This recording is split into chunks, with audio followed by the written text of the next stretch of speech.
Welcome to Jumpstart Your Joy. I'm your host, Paula Jenkins. I invite you to join me as we explore how inspiring people have chosen joy in their lives and what they have to share with us about how to jumpstart joy in the world. Plus, how do we follow our own hearts, find work that lights us up while mindfully noticing the role that joy plays in our own journey.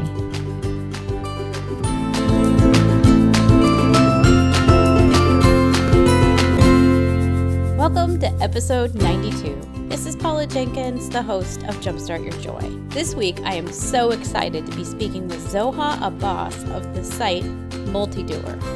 Zoha is a multi-passionate creative who works with creative people who have a lot of different passions and interests, and she helps them get a sense of how to move from an idea, which we have so many of, into action.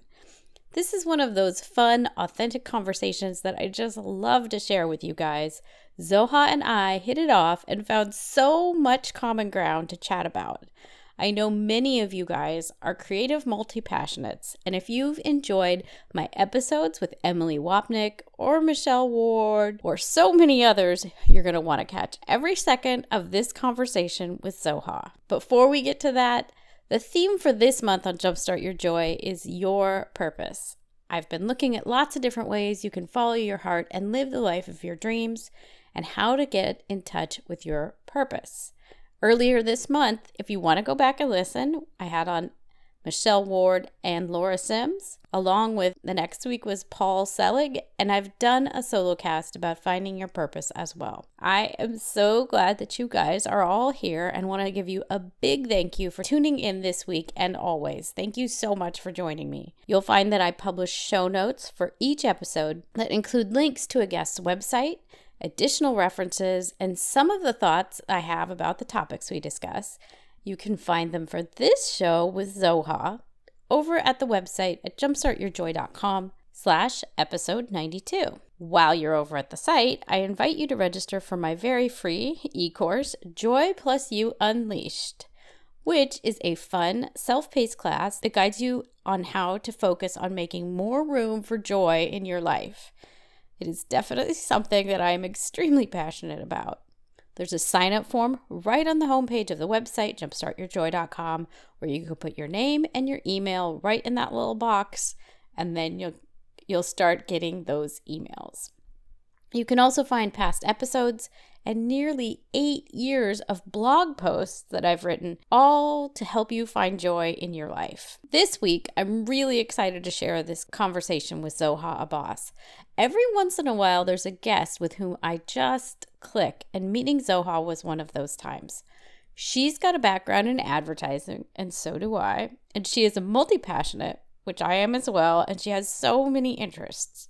She's an entrepreneur with a project manager's knack for planning and a great big creative heart. I adore that she's all about putting plans into action while keeping your eye on creative pursuits.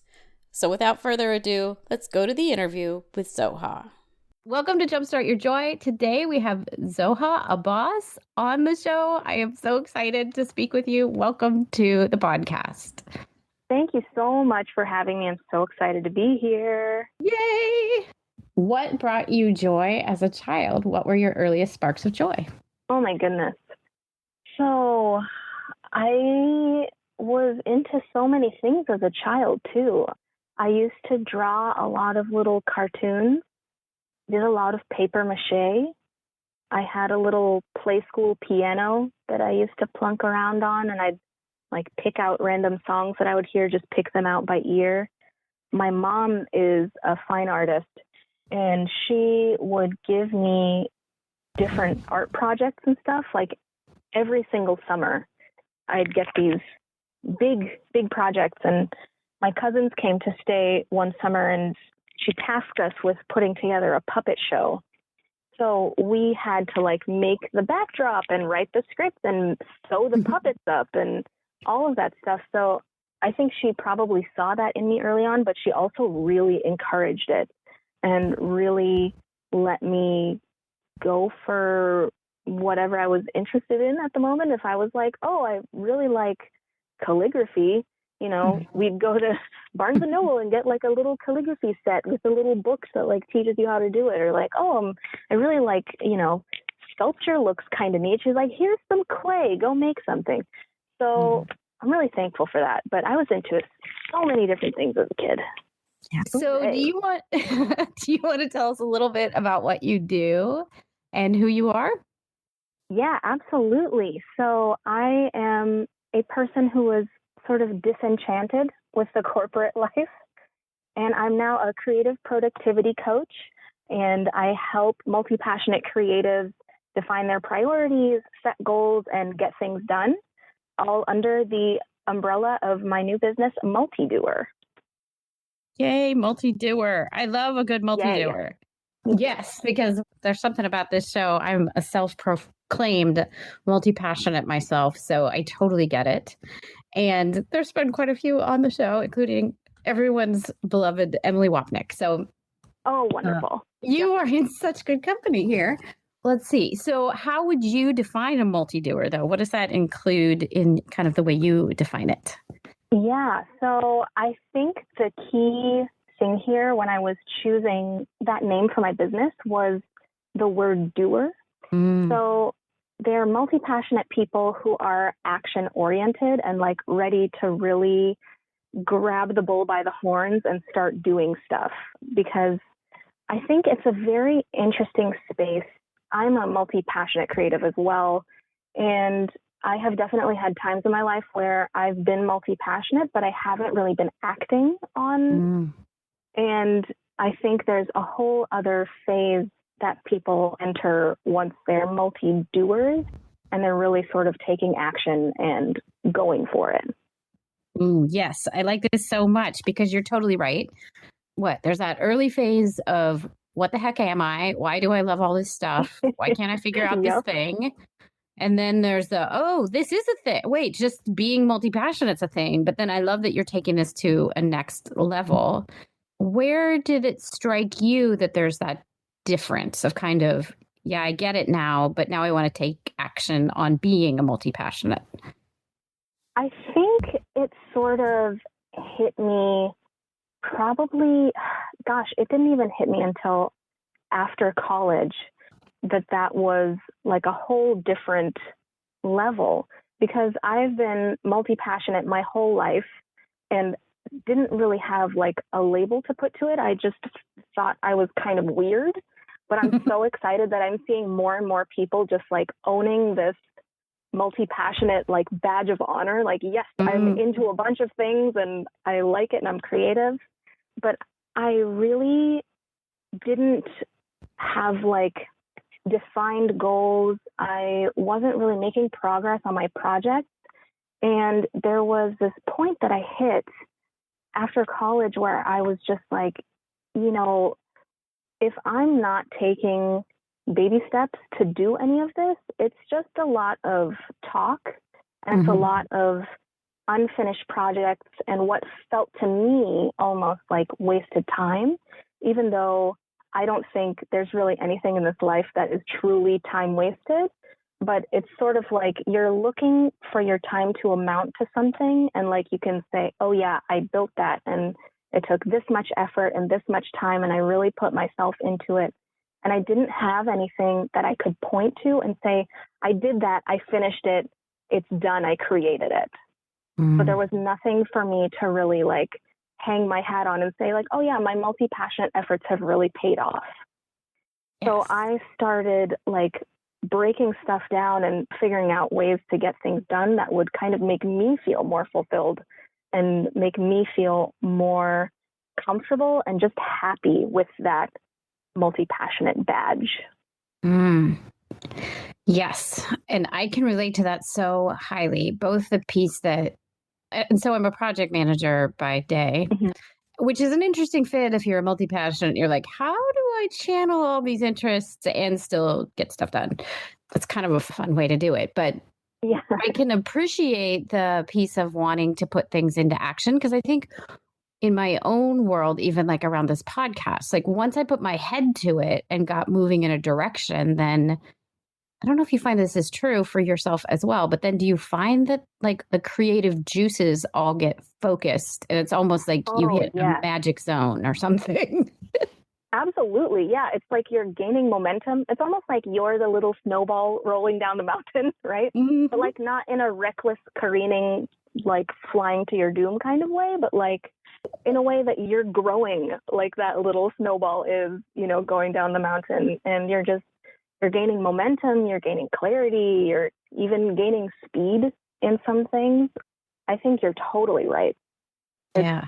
I think a lot of it too is like creatives in general, I think, have this sort of, I think some of it's self-inflicted and some of it is inflicted by the world around us, but this thing that we are stereotypically flighty and not really organized and can't get stuff done. And I think that really contributes to the multi-passionate shiny object syndrome.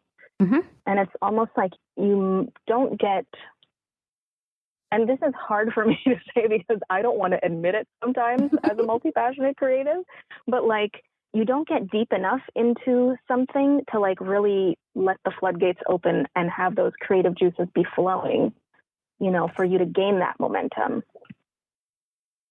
Yeah. So how does somebody, or how have you made that shift from feeling kind of like there's all the things and it's hard to find the thing to follow in and amongst the noise?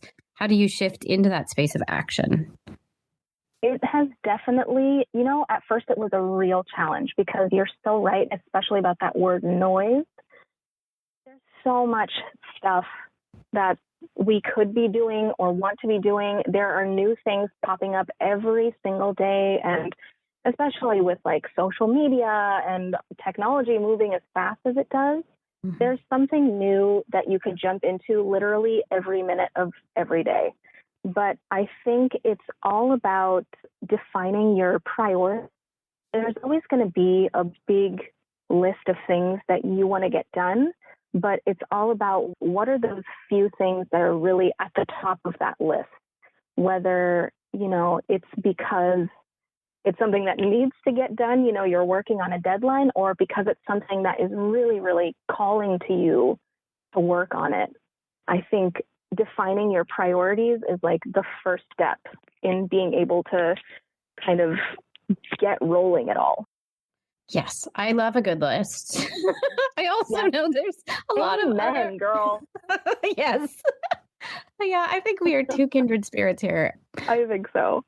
But isn't there also, do you see this in some clients or people or your own life where it's like, yeah, but I'm creative and multi-passionate, and so it's really hard to even put all this stuff down? Meaning, is there an aversion for some creatives to even start the list? Oh, for sure. For sure.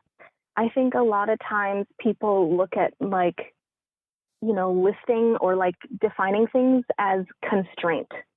So it's almost like you have this panic of like, oh, I'm being put in a box. Like, I can't move outside of this thing. But I think the key thing for multi-passionates is like to constantly be reassessing that list and making sure that these things are still truly important to you.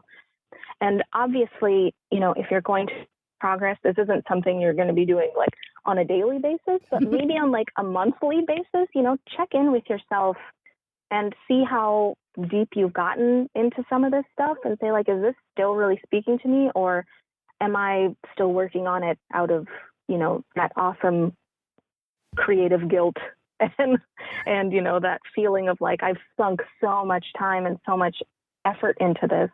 Is it something that's still really important to you in that way?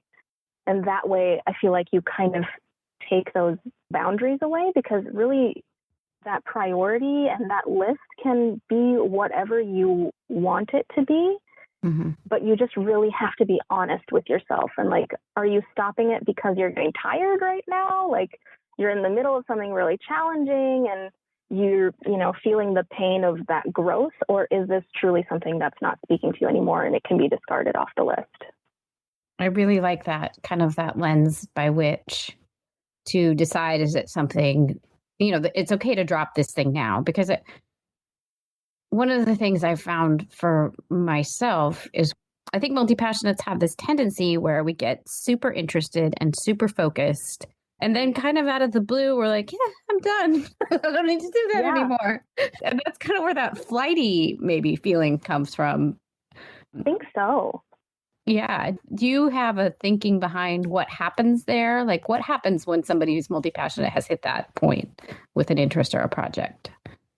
I think multi-passionates are dealing with like maybe a deeper answer than we're looking for. But I think there are so many layers to people, and it's so important to like take all of that into account. I think multi-passionates deal with a lot of naysayers in a way, because there's so much stuff out there that's saying that you have one thing, you know, and go towards your one true purpose. And that might not necessarily be true. So we might actually be giving into like a self-sabotage kind of cycle, or like that imposter syndrome starts talking and you're like, you almost have to tell yourself you don't care about it anymore so that you can walk away from it and feel good about giving into that fear when you're like part of the way through a project.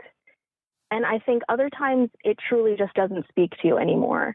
But I think that's where that key piece of like that honesty with yourself and really, really being vulnerable with yourself, because sometimes we can be so hard on ourselves and so closed off even to what we're feeling and thinking. Just being able to open up that box of stuff and sift through it and hone into that and see if you're coming from a place of like panic, you know, is this something where I'm feeling like, what if I finish it and it's not what I thought it would be? Or what if I do this and it's not good enough? Or, you know, what if I can't finish it? What if this is only as far as I'm capable of going? I think you've really got to be honest with yourself to tap into that. And then as our mutual friend, you know, Michelle Ward is like, feel the fear and then do it anyway. Right. Yes. So you have to find that like inner strength and just push through that wall of fear. And I've talked to my husband before and I've just been like, I feel like I'm just wandering around in a room in pitch blackness. Like, I don't know what I'm doing, but I'm just going to keep walking forward and hope that there's a door on the other side that I can open and go through. Yes. Yes. There's so much. Oh my gosh. I just love love everything you just said, both about being really real with yourself about what's going on, because I think it's hard sometimes to filter out that emotion. And so I love that you've listed out several things. You know, is it self-sabotage or fear? Is it just that it's really hard once we know that we have so many interests to then be able to release a few of them, right? Like some of them may not be the things. Like I know I have a running binder where there's those ideas that pop up and I'm like, ooh, those are fascinating. And I'm like, but I have no idea when I will have the time. So I just write them down and then sometimes they leave me alone for a while. Exactly.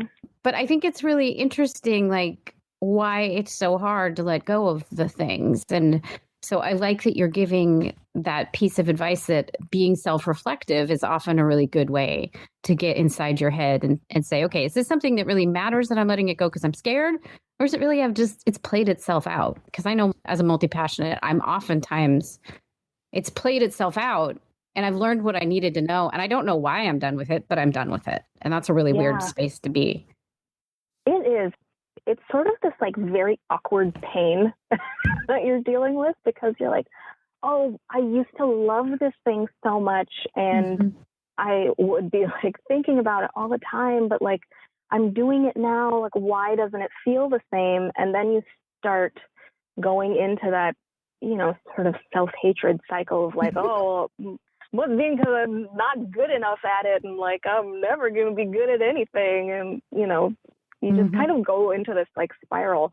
And I think when things start getting to that level of difficult, where you're like having an existential crisis because like you're trying to do it, but you don't want to do it, but you feel like you have to do it, but it's supposed to be fun when you're doing it. Like, that's probably a good like flag that it's like, okay, drop this thing for right now. You can come back to it later, maybe, if it shouts out to you again, but like let it float away down the river for now.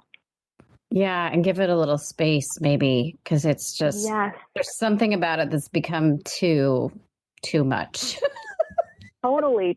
And it's like having a relationship, right? Like if one person is just like super into the other person, but the other person's like, oh, like, I don't think this is really like a thing for us anymore. But like the other person's still trying to like, you know, beat a dead horse and like make something happen. Like it's not going to work. And I think it's the same way with creativity. Like it's a living, breathing thing in so many ways. And you really got to be in tune with yourself for that push and that pull, you know, to see really where is this taking me? And am I being honest with myself when I go in that direction?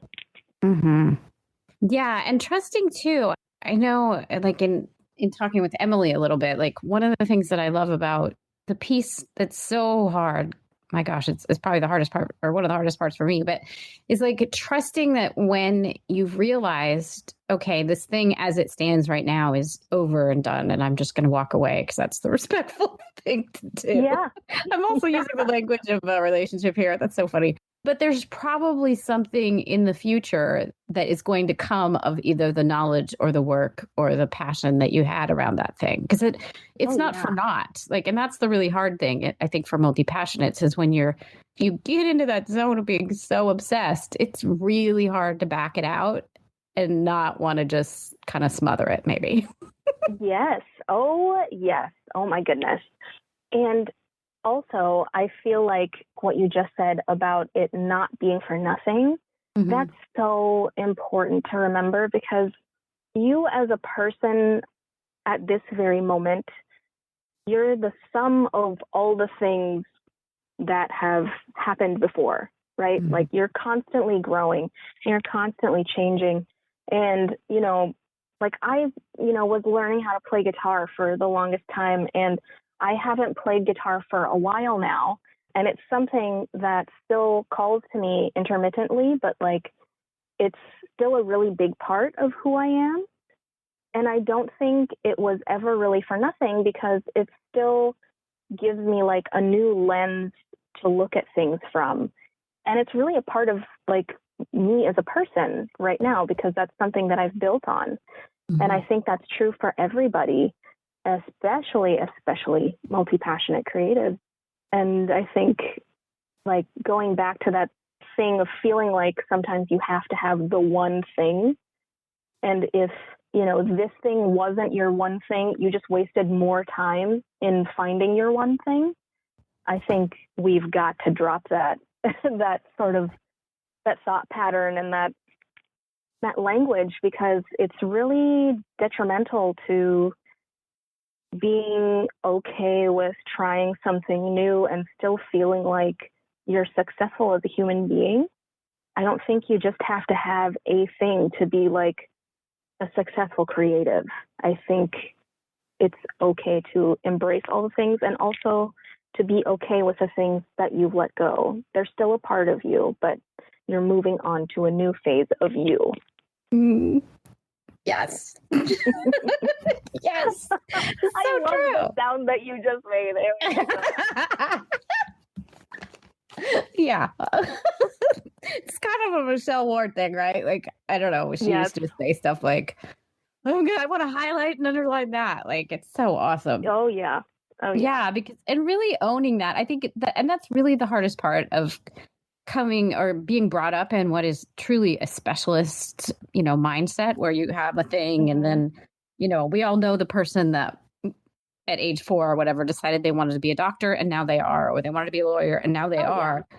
And I think it's really hard, because in that kind of a pursuit, it really does behoove and benefit you to stay the path. I mean, if you want to keep, you know, rising up the ranks, but then it doesn't, I mean, I'm sure there's growth involved there. I'm not trying to say that anyone in those careers don't grow and change. Of course they do. But, but maybe they don't always, you know, play guitar and start a podcast and then pick up bowling and, you know, like, and then want it to all fit into their career. I mean, I think that's maybe one of the bigger differences and figuring it out as they go, and really embracing that piece. That part of the thing that makes a multi-passionate multi-doer special is that you can and you want to leverage all those pieces every day. Oh, yeah. It's kind of more, it's a beautiful thing, the way I see it. It really, really is. It so is. And like, I feel like even in today's job market, you know, I feel like multi-passionates have so much value that they can bring, because they are really good at being able to slip into the mindset of the rest of their team members, because you're like, oh yeah, I can see how it might feel to do that job versus this job versus this job. So, you know, having that, you know, sort of team player aspect, I think is huge. It makes you better at your job no matter what you're doing. I just think we bring so much value, and it really makes me sad to see people discount that, or, you know, that thing of like the jack of all trades, master of none sort of thing. It just is so detrimental and just such a bummer, man. Like, why? Is. Like, why? Like, why are we so judgy? Why do people need to be so judgy about it? Like, maybe this person's good at like 3 things, you know, great. Like, they're going to be able to add that much more to your team versus the other person that's only good at one thing. Like, they'll be able to contribute in a different way, but like, you need all sorts. So, yes. Yeah. Oh my gosh. That little bit right there about how it also kind of, if you tap into the intuitive nature that I think probably a lot of multi-passionates have, that they're kind of like oftentimes highly sensitive people or can get in the head space of other folks, but I think there's something really special about the intuitive and intuition that comes along with being multi-passionate, because I have found that to be completely invaluable when I am managing a project with lots of different kinds of people. I mean, because I think you also work in a creative department where you have the art director and you have the guy in IT and you have, you know, the account manager, and all of these people have very different personalities and want very different things out of an end product. But as a multi-passionate, I think anybody on that team can then start to intuit, how do I help deliver the right thing for each of these people? Like, what does group success look like instead of what does individual specialized success look like? Exactly. And it even comes down to, you know, the various layers of one solution being like, you're going to like this solution because X, you're going to like this solution because Y, you're going to like the solution because B. You know, when you're pitching stuff, I work in a creative department. I'm a copywriter by day. So when you're pitching stuff, it really, really helps. That multi-passionate part, like, really helps me be able to communicate better with other people as to why, you know, solutions are working. You know, why is this good for you and why is this good for the team? So I think it's really important, and it's really not something to be discounted. And I think that it being discounted, I think, is actually the reason why I feel like I see so many multi-passionate creatives starting up new businesses and, you know, really publicly launching these new awesome endeavors, because there hasn't really been a good place for us in the corporate world. Right. So it's kind of, you know, up to us to branch out and be like, well, like, if I can't put all my skills to use here, like, I'm going to go over here and make something completely new and go with that. Yes. That's so cool. Yeah. Well, and I really love this angle of like that kind of superpower of multi-passionates, especially if they're an intuitive type. Like, that is, I hadn't even really thought about that piece. So I'm glad we're in juicy territory. This is fun stuff. I like it. Yep. I don't even know where that just came from. I know you also talk about, and I think this is a really interesting territory as well, is as multi-passionates and having so many different interests, it's really easy to get completely depleted because I know even for myself, Lord, yes. like things like this podcast, like it will take over my time and my mind and my energy and my entire night if I let it.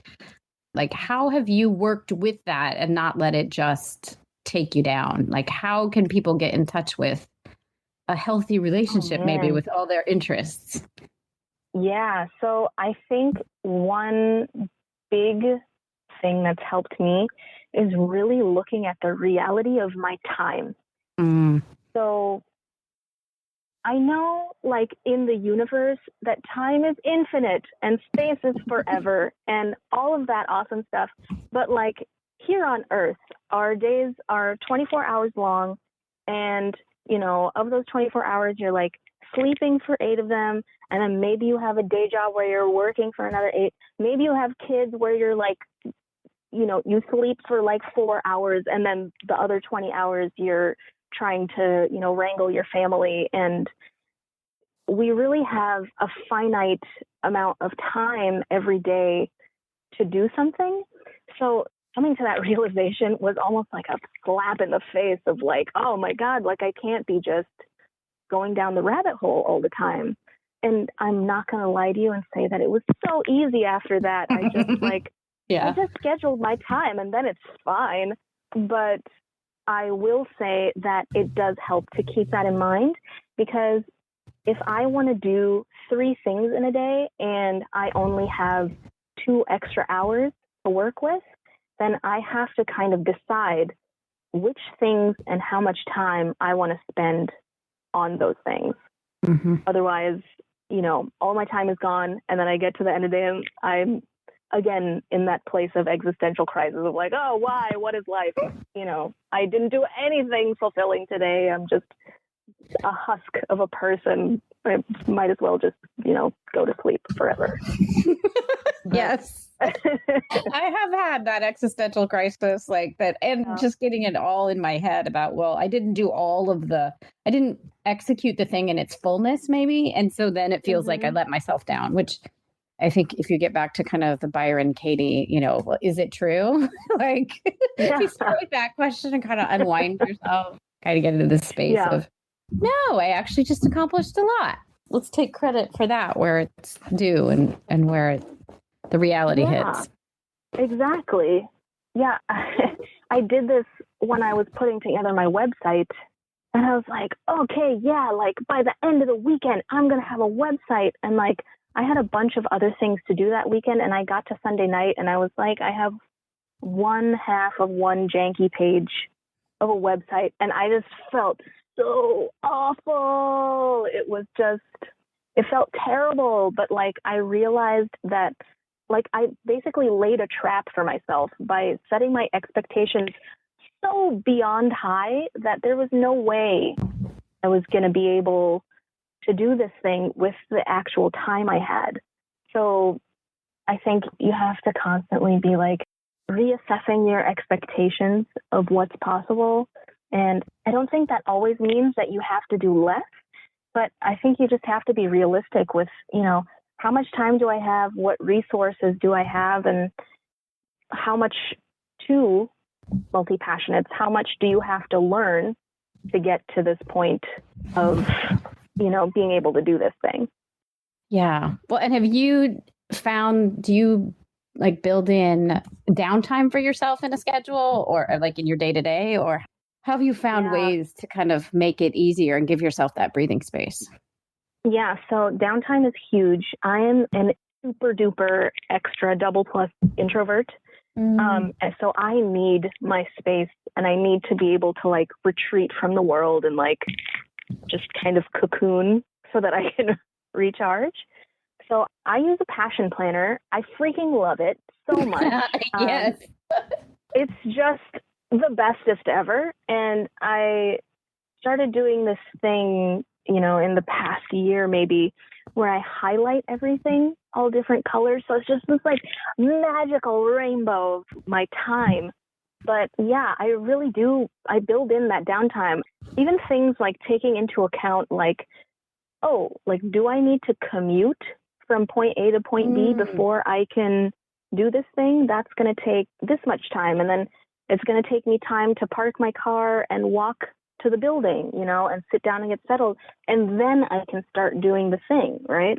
I live in Southern California, so I went to Disneyland the other day, and my friend needed to leave by a certain time. So I was thinking like, okay, so that means that since we're all the way over here, it's going to take this much time to walk to the, parking lot. It's going to take this much time to get on the tram and go back. It's going to take this much time for us to get out of the lot, with the big long line of cars or whatever. So that stuff is constantly on my mind now, where I'm like really, really trying to be realistic about how much time it's going to take to get from one thing to doing the next thing. Because I think it's so easy when you start planning and you start trying to take control of your time, it's really easy to plan stuff just back to back to back to back. And I tried to play that game, and I just ended up with my head spinning because I was like, I can't move fast enough. Like, I can't move fast enough for my own schedule. So, that downtime in between things, scheduling away time for myself and really honoring that, it's huge. It's been a game changer, I think, in fact. Yeah. And I think it's so interesting because it's so easy to like make a little error or not think about the pieces that often take a really long time. And maybe it's just because we're both in California, but like commuting is a big one. Sometimes it's a big one. It takes a while. It can be so hard just to get somewhere. But I think it's also, what do you think that multi-passionates are more likely to have that kind of a different way of seeing time and maybe not really giving themselves enough space to get things done? I think sometimes, yes, because you want so many things, right? And whenever I want something, like I want so badly for it to be true, like sometimes I'll just put on the blinders and like completely forget about reality in the world and whatever else is in play. I'm just thinking about like, oh, I want this thing so bad, right? Like I want to be able to do all these things. But you've got to find that intersection between dreaming and reality, because you need to keep dreaming for sure forever. Like I think that's so important, but you've got to also continue to cross-check with reality and see where that sweet spot is. I think multi-passionates are big time. Like we're really good at forgetting the reality piece of it, because we dream so much. Like we care about so many different things. We're excited about so many different things. It's really easy to get wrapped up in that dreaming piece and just kind of float away from reality. But, if we really want to get stuff done and we really want to create the things that matter to us, I think we do, we need to work on finding that sweet spot. And it is a very sweet spot. You feel really, really fulfilled and really just like you're just full, when you find that place. And like I've had these days sometimes where they're just this like perfect day of like I did everything that I said I was going to do, and I didn't dig myself into a hole trying to do it. I'm not completely just like dead exhausted, but I made a lot of progress on stuff, and it's beautiful. It's so great. Yes, I know the feeling, and it feels like it doesn't come often enough. Yeah. But maybe that's just me being too hard on myself, right? Like kind of going back to what we'd said about it. It's like you kind of have to have that running list of the accomplishments as well, and not just honing in on the things that, I mean, maybe that's kind of an interesting topic too, is I know I have the to-do list, but I don't always create like the what I've done this week list, It's so easy to focus on the I feel like I didn't do all these things, and it's not really usually true either. Yeah, it's not. I do these meetings with some other ladies of my acquaintance. We have like these lady boss meetings. Yeah. And I went to one, and we always check in on like, oh, like, what did you get done this week? Like, what were your goals? And like, did you get anything done? And like, I walked into the meeting, I was like, oh, you guys, like, I didn't really get anything done. I feel really stupid. And they were like, oh, well, tell us about it, And I started like rattling off all these things. I was like, oh, well, I guess I did this thing, and then I did this other thing, and then I actually finished this other thing. And I'm like listening to myself. I'm like, oh, like I didn't even stop to like acknowledge myself for any of this. Like I got a ton of stuff done, and it was just me being super hard on myself and not like actually keeping track of like, hey, like you said you were going to do this thing and you did that and you did more, you know?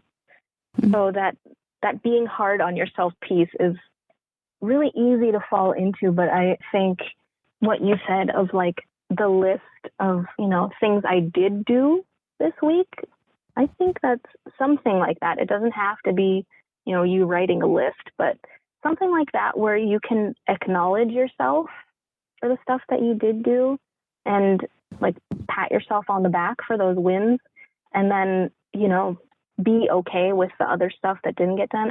I think that's really important. Agreed. It's such a psychological game.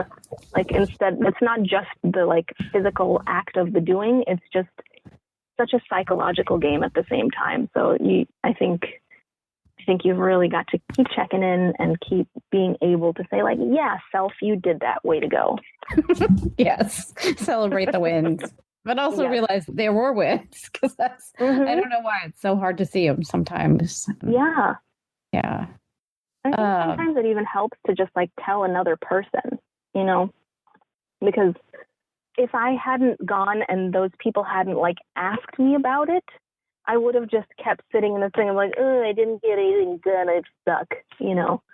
But because they asked me, I was forced to turn around and look at myself and be like, oh, well, you just did a ton of stuff. Like, what are you talking about? Yes. So having an accountability buddy or just building that into your week, you know, where it's like, today is the day I'm going to check in with myself, you know. Yeah, I like that you're kind of, it could be with another person, or, you know, I think it's also good to find a way, if that's not an option. I think there's also ways to check in with your own self, like just like you're saying, like check in on the passion planner and see what it was, look back at the accomplishments of the week or whatever it is. Like if you don't have the, I don't know, I always feel like accountability buddies are sometimes hard to find. And I can definitely, it took me the longest time to find these the right one. Ladies. Yeah. And it's a small group. There's like 4 of us, but you can be your own accountability buddy for sure. It's just kind of being able to step outside of yourself and turn around and ask yourself that question. Like, hey, like, what did you get done this week? What did you work on? And that'll open up a bunch of stuff, I think. Yes, I totally agree. Totally agree.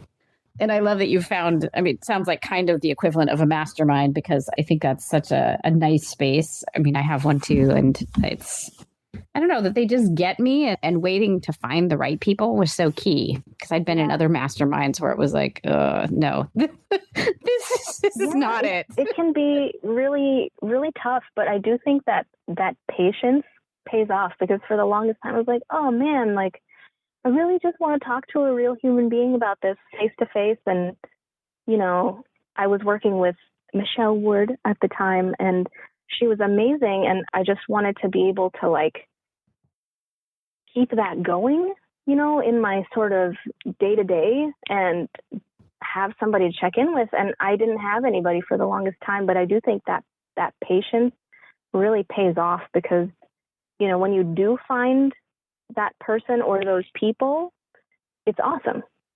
So don't despair, everyone. Yeah. Don't despair. It's true. Yes. There are more people just like you out there. Exactly. You will find the right people. Exactly. Yep. Well, I'm realizing, one, I totally forgot to ask you the first question that I ask everyone. So I may cut this and put it back into the front, because we just got going. We were having such fun. That is definitely wonderful and so key. Yeah. Would you like to tell us a little bit about who you work with and where people can find you if they're interested in finding out more before we get to the last couple questions? Definitely. So you can find me at multidoer.com. That's M like monolith, ULTID like donkey, OER.com. And I'm taking on one-on-one clients. So any multi-passionate creatives that are ready to kind of start acting on the things that they care about and start taking their goals to the next level, you can check it out at multidoer.com/work with me. But yeah, I would love to hear from any of you. Awesome. And I will put that link in the show notes. And then, let's jump to the last questions. Yeah. What does balance look like for you day to day, or how do you maintain harmony in your life? Good question. So balance is actually my word of the year for 2017. Mm-hmm. And I've been seeing a lot of things lately that people are like, balance is a myth. Balance is a myth. It's not real. Like, you're going to be consumed by whatever you're doing. Mm-hmm. And I don't think that has to be true. So I find harmony in my life by making sure that aside from getting done all of my different responsibilities, that I'm also building in time for me that is something that sparks joy. So I know I was talking about earlier how I highlight my passion planner. That also helps me see at a glance whether I've built in enough time for myself, because I'll highlight any like fun time stuff and like bright neon pink. Mm-hmm. So if I don't see any pink on the page, I know there's a problem. So I'll make a conscious effort to go back and find a place to put that in, because if I don't give myself that time, then I'm going to deplete myself in so many ways that I'm going to stop being productive, the following week and the following week and the following week. And it really just snowballs on itself from there. So I actively make sure to schedule time for myself to be free and happy and, not have pressure. That is an excellent answer. I love that you schedule it in and that it is a visual representation, because I think that's so important that you kind of put joy on the calendar, or fun or play or whatever it looks like for you that day. Yeah. Yeah. And then last and most joyfully, what are 3 ways you can think of to jumpstart joy in your life, in the world, or in other people's lives? Okay. I think one way, thing number 1, and this sounds super cliche, but just smile. Just breathe and smile. Because I was actually reading an article about how emotions are contagious. And I think sometimes, even when you're feeling like garbage and you just see a stranger on the street, like you might be very much just like in your place of sadness and just kind of give them a scowl and like keep going with your day. But like, if you stop to like smile at them and say hi, like they might smile back and you might start this like feedback loop of happiness. So I think that's one thing. I think another way you can do it is really going back to, my answer to the last question, is to really make sure you are honoring that time for yourself. Because if you don't respect your own time, nobody else is going to respect your time. So honor yourself and honor your time, and you will absolutely be more happy. And I think the third thing is, minding who you're spending your time and your energy with. Because we've all heard this thing of like, you are the sum of the last 5 people you interacted with. And I think that's really true to a certain degree. So really, surrounding yourself with the people who like lift you up and like push you to be better and make you laugh, that's so important to me. I love my family. I love my friends. I love my husband. And I try really hard to spend time with these people that are the people that matter to me. And I can be sure that I matter to them. And that's like a surefire way of, sparking that joy in your life. I love it. I love those answers. Thank you very, very much. And thank you so much for being on the show today, Zoha. Absolutely. Thank you so much for having me. This was awesome. Zoha, thank you so much for this amazing discussion. It has been just so much fun getting to speak with you. And what you guys maybe don't know is behind the scenes, I was being attacked by my puppy, which led to some funny side chatter. My dog is a tiny Chiweenie, which is a Chihuahua wiener dog, and he was really causing some trouble in the room while we were talking. All the more joy. And I want to give Zoha a big thank you for your unique take on what it means to be a multipassionate and to bring your creative dreams into action, which is sometimes Easier said than done. So if you want to learn more about Zoha, you can find her over at multidoer.com, or you can find links to her site and more information on my website, and that is at jumpstartyourjoy.com/episode92. And while you're there, of course, be sure and check out my Joy Plus You Unleashed course on the website. So next week is the 4th of July holiday in the United States. It happens to fall right on Tuesday, which is my usual go live date.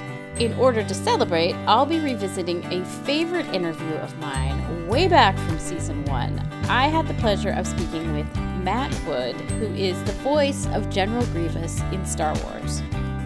Matt is also the senior sound editor for Skywalker Sound, and he has worked on so many great movies like WALL-E, several of the Star Wars franchise, and including The Force Awakens. And this conversation that we had was a few months before The Force Awakens came out, and he was actively working on the editing at that time.